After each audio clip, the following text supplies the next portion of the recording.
Саламатсыздар, урматтуу жолдоштор.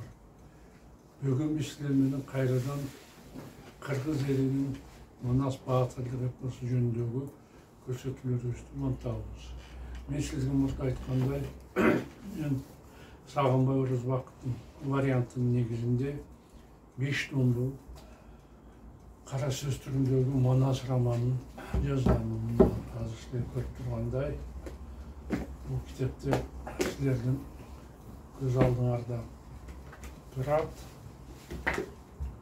Бул китептердин баары Кыргыз Республикасынын Билим берүү академиясынын текшерүүсүнөн өткөзүлүп, орто мектептердин кыргыз адабияты программасына кошумча окуу куралы катары кошулган. Муну Манас эпосун үйрөнүүдө колдонсо болот.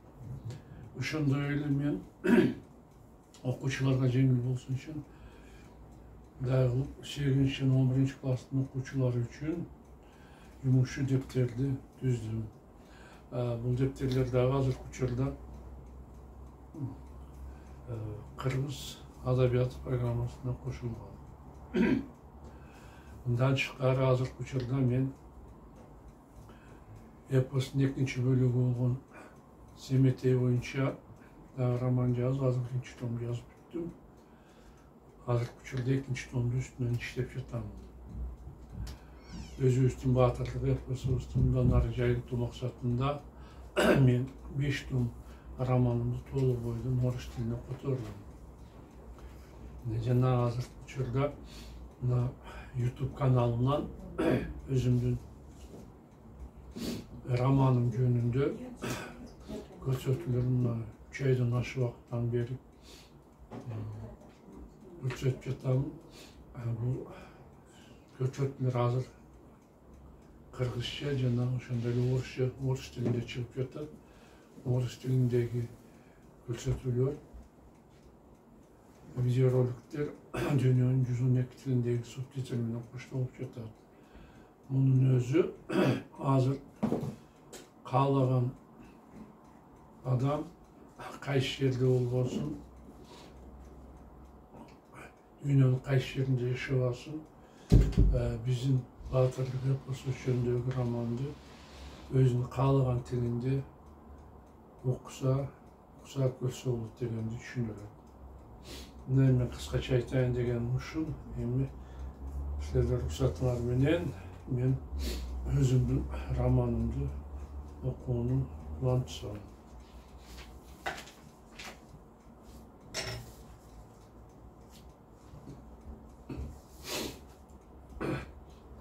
Азаматсың, деди Манас Алокеге.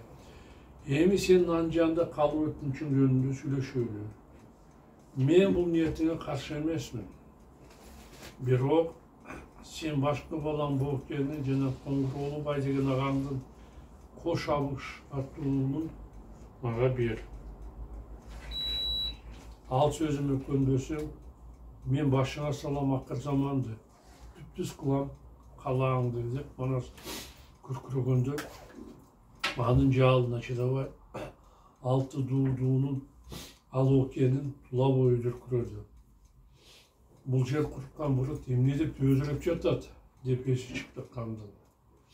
Мен буга эмне себептен балам Бооке менен абышты беришим керек. Аларды бергендей бул бурут өзүн ким деп жатат? Мен азыр анын ташталканын чыгарып сазайын берем деп ушундарды түйө зырынды Алоке. Бирок өзүнүн азыркы абалын Манаска ал жетпей жаткандыгы эсине түшкөндөн кийин анын кайрадан ыңдыны өчтү. Мен кантип ага Бооке менен абышты бере албай коемун? Эгерде аларды бербесем, Манас элимди чаап, өзүмдү дарга асат. Берейин десем, өзүмдүн уулумду кантип коңкордун колуна калтырып кетем деп аябай ыза болду Алоке.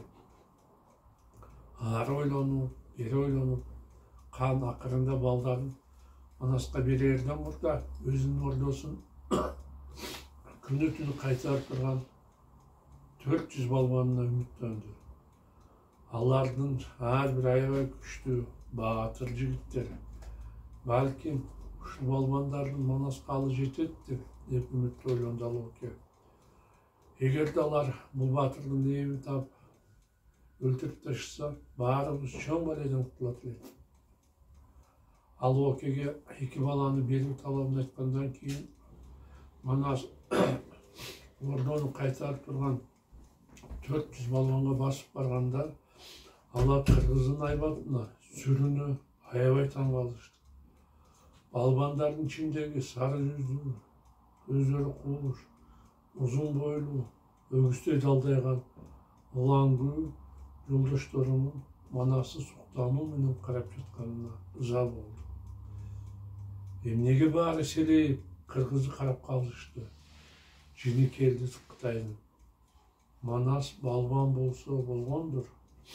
Бирок менің андан еш жерім кем емес. Мұны мен азыр еш жүзімді көрсетіп, Манасты өлтіріп, өзімдің балбандығымды дәлелдеймін. Ердемшіні алаңғы орнынан одан тұра қалып, Манасты күрсі менен чапты. Азаматсың балбаным, деп сүйініп кетті мұны көрген Алоке. Бұл 29-ның башын талқалап, өлтіріп, елі жұрттың жандан құтқар. Сен аны сөзсіз жеңесің. Алоке балбанның жеңішіне аябай үміт қылды. Бирок Манас аны дағы бір жол таң қалтырып, батырдығын көрсетіп, шалған күрсінің сабынан шапа қармады. Мен саға күрсіменен шапқан қандай бола тұрғанын көрсетейін деп, ашуланған батыр қалмақтың қолынан қармап, қамшыда жерге салғанда, ұлаңғы жерге чабылды. Башы кетіп жарылып, миесі жерге жабылды. Мұны көрген башқа балбандар ақылынан жабылды. Болды, қиқырып жіберейін деді Алоке. Башқа құрбандықтардың керегі жоқ. Мұндан кейін Манас менен тең тайлашпайлы. Аны ешкім бұл дүниеде жеңе албай тұрғандығына еме бір отолы көзім жетті. Мен балбандарымды өді өлімден сақтайын. Шашқалақтаған Алоке дару балбандардың алдына жетіп барды. Жігіттер, деді қан, ұлаңгүдей балбандың Манас қолын суырып алғандығын көрдіңіз. Анын соғышқанын соқ қойбой соныңдығын түсініп жатасыңар ғой. Аға қатылғандан ешқандай майнап шықпайды. Ұмытқан балбандар қантып үшінші балбандың бір кішіге алы жетпесін деп наразы болғандай көвір-шөвір бола түсті. Алардың мағынайын сезген Алоке қайғылы башын шайқады. 400 батыр балбаның қалбасын ішті арманың, деді қан. Маған шенбей жатқаныңарды түсініп тұрам. Өзіңерді сынап көргілі.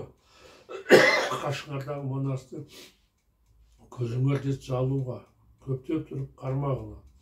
Бирок қарың келбей алуға, халықтың барын қыдырып, қанға забын қалбағылы. Алокеге жалт қараған балбандар құр намысқа алдырып, Манасқа қарсы шығу емнеменен өтерін ұлаңгүнің мисалынан дағына түсініп, шықпай қалышты. Сілер менің балдарымсыңар, деп сөзін ұлантты Алоке. Мен сілердің бөді өліміңерді қалабаймын. Азыртқы шартта алуысқа жараш әрекеттен елі. Қырғыздар менен чабышпастан аларға Абыш менен Боокені қошып берелі. Қайратың болсты, Манастан кекті кейін алыңар. Көріп тұрсын көзіңөр. Абдан олжу деп тұрам. Аман қалсаң өзіңөр. Адыр болсы ұрышпайлық, қала қарайлық. Қарап беріктеп тұрып, күнді көздей тарайлық. Қаққандың барып жетіне, қаспаңдың барып бетіне, анан ішке жарайлық. Ажыр қысын Манасқа амал іштеп қарайлық. Ушул сөздерді айтқан Алоке қаны дөйлігіп, тамчы қаны қалғанға чейін Қырғыздармен чабышуға бел байлаған қалқанын көңін басты. Кош алыш менен боокени Манаска берип, кармашып каны төгүлбөй, качып калкты сөгүлбөй, урушуп уят болбоду, улуктук кылып алооке, ушинтип жолу ишин оңдоду. Толук жеңишке жетишкен кыргыздар калмактан алып уудайын, кас буудандын баарысын жемге байлап жуудайын. 6 ай тынчтык алыптыр. Анжияндын шаарына алаш уулу болгонун айдап кийирип салыптыр. Алар жеңилген калмактарга эч кандай кысым көрсөтпөй, адилеттүү мамиле жасашты. Бирок Манастан коркуп калган жергиликтүү эл Анжиянга тура албай, турууга көңүл бура албады. Алар арабалап малдарын, айры менен нарларын, наалытып кыйла балдарын, алпылдатып чалдарын четинен калаадан кача башташты. Жер адамга бир тууган. Ошондуктан төктү жашын балдары, төбөдөй боздоп чалдары, алооке кандын калмагы жыл маалына жеткенче Анжиянда калбады. Айбатынан Манастын Анжияндын калмагы ар тарапка тарады. Ондогон жылдар бою өз жеринде аябай запкы, котомбулукка дуушар болушкан кыргыздар ырайымсыз душмандары жок болгонуна аябай кубанычты. Манастын элдигинен улам бошондук казак кыргызы болгон экен. Ал элдин артыгыраак ырысы алоокенин мойнуна артылды кылган кылмышы. Кылмыш эмей неткени, кылым журт колдон кеткени. Экинчи бап. Манас баатыр өзү катылган Шорук канды жеңип, Акылай деген кызын тартууга алган. Башы маймун элинен жолун дөбөт атаган кезектин уулу Шорук кан бул кезде Кундуз Талкан деген жерде, Кубаев деген калаада, Ташкөтөндүн талаасында өз эли менен Алайдын түштүк жагында жашап жатты. Анын эли аябай бай, көп болгону менен калаасы аз, жерлеринин көбү кум келип, тоосу таш. Шоруктун өзү маймун элинен болгону менен бул жерде кыргызга жакын Калча деген калк бар. 6 айлык кыргыздар Анжиянга жетип келгенде Манастын баатырдыгын билбеген узун аксакалдын 58 жаштагы Шорук өзүнчө кыйынсынып чоң сүйлөдү. Кандай тентип жүргөн калк, ызырынды калк, кара кыргыздарга качып жүрүү салт окшойт. Кылбай оттоп жеримди, элебей жаткан элимди, эч кимди илбей көзүнө, эмне десем болор кыргыздын эрдемсип келген өзүнө. Туура айтасыз, каным, Кош Додонун сөзүн жапалдашпойлу, сары жүздүү толмоч келген күйөнү шаяр. Кыргыздар зордук кылып жер оттоп, сонунду көргөн жүргөн го, күнчыгыштан 6 айдан буларды бир сонун мээне сүргөн го. Кыргыздардын мынтип кыйынсынып кеткенине менин да күнөөм бар, башын чайкады Шорук. Мен келтирип 6 ай кыргызын кенебей 1 жыл тургуздум. Жалпайып жата бергенге буруктар мени тоотпой жатат. Өз жерине жатпаган, өзгө жерге батпаган, 6 шаар журтунан мага кандай аттаган, улардын демин кеспесем болбой калыптыр. Алар көчүп оттойт жеримди, көргөнбү менин кемимди, барсылдатып малчысы баш көтөртпөйт элимди. Ооба каным, деди күйөнүш. Биз буруктардын сазайын берүүбүз керек. Себеби бизде 80 уруу эл, 800 баатыр эр бар. Душман курчап келген соң биздин учпай жатканыбыз туура эмес. Кыргыздар жанга тойду, сөзгө аралаш узун бойлуу, чапчак, ак чымал, кеймен аяр. Алар деги кандай журт экендигин түшүнө албадым. Туура айтасың, аярым, жооп берди Шорук. Кыргыздар талаага оттоор чөп койбой, дан базарга көп койбой, бүлүк салды, бұл күнді қибаттатып шаарымды қыжалат қылды қалқымды. Ошондуктан мен оларды жакындатпай жалмайын, билбестен ишке киргизип бир балеге калбайын. Эгерде сиз бул кадамдарды жасасаңыз, өзүңүздүн даанышмандыгыңызды дагы бир жолу көрсөтөсүз, ханым. Жиле таазым кылды шорукка кеймен.